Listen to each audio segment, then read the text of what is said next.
Hello guys, welcome back to my channel. For today's video, we are talking about how to work with this runes. Using runes, so how to work with runes. So ang runes guys, ito yung symbols for prosperity, abundance, protection, good health, and so many, and so on. Okay. Kung magluluto kayo guys, simple lang. Magka-carve kayo ng rune symbol sa gusto nyong lulutuin. For example, meatloaf. Gagawin lang nyo guys is simple lang is ika-carve nyo yung rune na gusto nyong ilalagay. Halimbawa, for example, is algae for protection. Ganyan guys. Magka-carve tayo ng rune for protection, which is algae. Ganyan guys. Ganyan.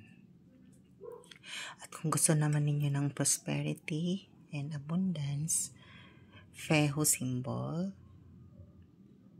yung sinasabi ko sa mga nakaraang video ko. Ganito lang guys, yung stroke pataas, saka paganyan, para siyang letter F.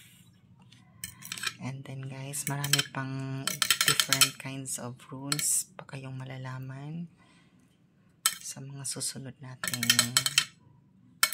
videos. Okay guys, so kung gusto nyong added protection and abundance, you can simply add rosemary leaves sa linuluto nyo guys. Okay, mag-add tayo ng rosemary leaves, konti lang guys. And then, mimix nyo dyan sa gusto nyong lulutuin o kung anong gusto nyo. Pwede rin yung i-carve sa mga vegetables like carrots, potatoes, bago nyo lulutuin para ma-attract nyo o para ma-work nyo yung kalaga ng runes, guys. Okay, until next time, guys. Bye!